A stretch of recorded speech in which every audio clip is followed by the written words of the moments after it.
오늘 말씀은 사도행전 19장 21절에서 41절까지 말씀입니다. 이 일이 있은 후에 바울이 마게도냐와 아가야를 거쳐 예루살렘에 가기로 작정하여 이르되 내가 거기 갔다가 후에 로마도 보아야 하리라 하고 자기를 돕는 사람 중에서 디모데와 에라스도 두 사람을 마게도냐로 보내고 자기는 아시아에 얼마 동안 더 있으니라. 그때쯤 되어 이 도로 말미암아 적지 않은 소동이 있었으니 즉 데메드리오라 하는 어떤 은장색이 은으로 아데미의 신상 모형을 만들어 직공들에게 적지 않은 벌이를 하게 하더니 그가 그 직공들과 그러한 영업하는 자들을 모아 이르되 여러분도 알거니와 우리의 풍족한 생활이 이 생업에 있는데 이 바울이 에베소뿐 아니라 거의 전 아시아를 통하여 수많은 사람을 권유하여 말하되 사람의 손으로 만든 것들은 신이 아니라 하니 이는 그대들도 보고 들은 것이라. 우리의 이 영업이 천하여질 위험이 있을 뿐 아니라 큰 여신 아데미의 신전도 무시당하게 되고 온 아시아와 천하가 위하는 그의 위엄도 떨어질까 하노라 하더라. 그들이 이 말을 듣고 분노가 가득하여 외쳐 이르되 크다 에베소 사람의 아데미여 하니 온 시내가 요란하여 바울과 같이 다니는 마게도냐 사람 가이오와 아리스타고를 붙들어 일제히 연극장으로 달려 들어가는지라.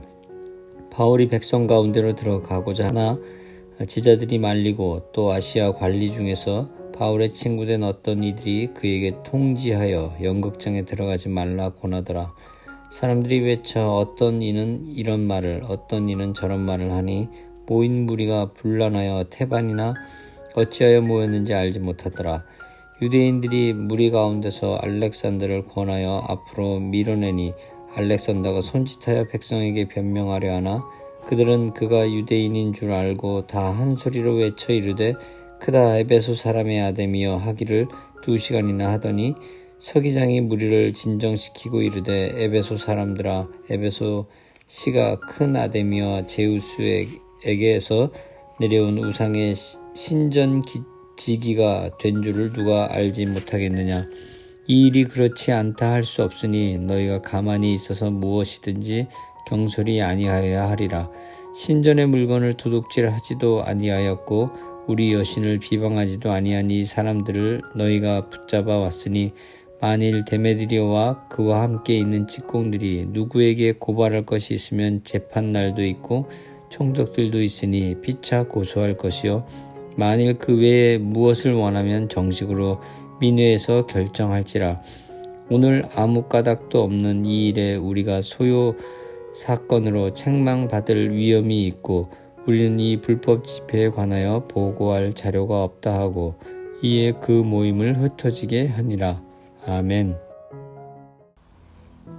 성령의 역사는 복음을 전하는 사도들을 통하여 강하게 일어나고 있었습니다.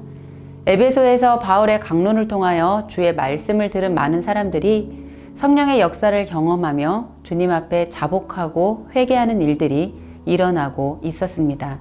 그리고 주의 말씀은 힘이 있고 흥황하여 복음의 능력을 드러냈습니다. 이후 바울은 마게도냐와 아가야를 거쳐 예루살렘을 들여다보고 로마도 가야 하는 계획을 세웁니다. 그때쯤에 에베소는 적지 않은 소동이 일어나게 됩니다. 오늘 본문에는 더메드리오라는 은장색을 만드는 사람들 중에 대표적인 사람이 등장합니다. 그리고 아데미 여신이 나옵니다. 에베소는 당시 아데미 여신을 섬기는 종교가 흥행했기 때문에 은으로 아데미 여신을 만들어 팔아 돈을 버는 직공들이 많이 있었습니다.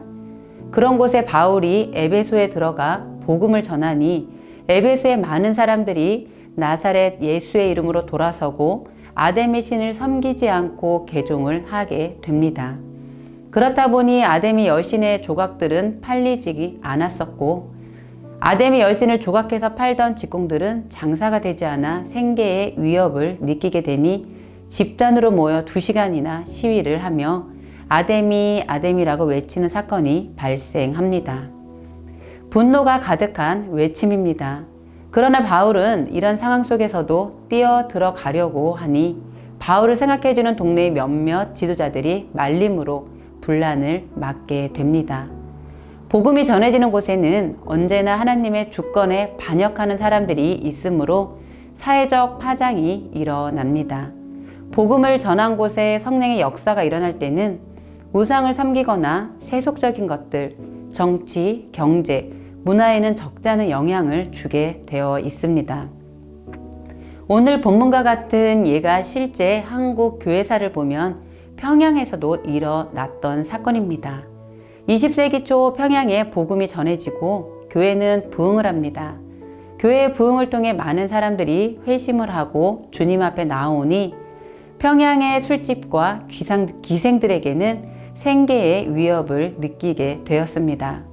그래서 실제로 기생조합에서는 평양을 대표하는 목사 둘을 무너뜨리기 위해 기생을 대표하는 미인을 뽑아 파견을 했습니다. 바로 목사 유혹 작전이었습니다. 이런 일들은 바로 복음의 능력으로 나타난 사회적 파장이었습니다. 악의 세력이 가만히 있지 않을 정도로 복음의 능력은 강합니다. 악의 세력은 어떻게 하든지 예수 그리스도의 빛을 어둠으로 만들기 위해 이 빛을 무너뜨리기에 온갖 짓을 다합니다.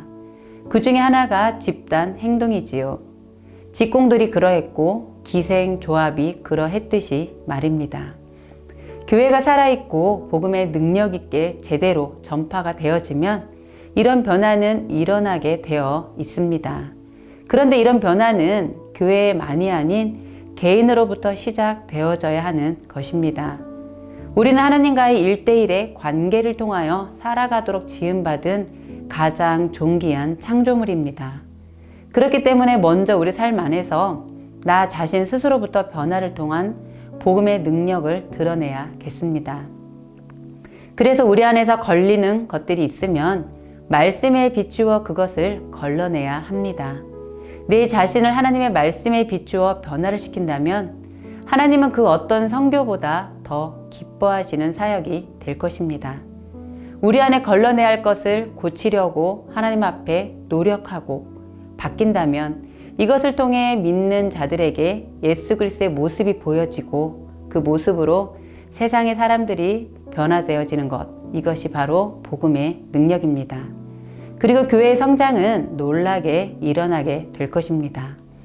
목회자가 성도가 세상 사람들에게 본이 되지 않는다면 그것은 바로 조롱거리가 되겠지만 본이 되어질 때 나타나는 것은 사회적인 큰 파장을 일으킬 정도로 복음의 능력으로 나타나게 되는 것입니다. 바로 오늘 본문의 상황과 같은 모습인 것이지요. 그렇기 위해 우리는 이제 우리 안에 잘못된 행실을 날마다 고쳐나가기 위해 우리 자신을 말씀에 비추어 보아야겠습니다. 성령 받기 위해 노력하며 성령 받아 나의 연약한 모습을 걸러내고 성령의 능력으로 내 삶에서 복음의 능력을 나타내며 살아야겠습니다. 당장에 우리 삶이 변화되는 건 쉽지 않지만 작은 것부터 하나하나 일주일이든 한 달이든 바뀌어 나가는 것이 바로 능력입니다.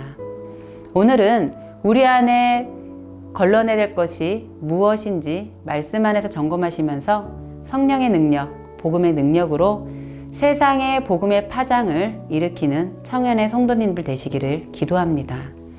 오늘 함께 기도하기 원하는 것은 하나님, 우리 자신을 하나님 말씀에 비추어 변화되어 복음의 능력으로, 성령의 능력으로 하나님을 기쁘게 하는 삶 되게 하여 주옵소서.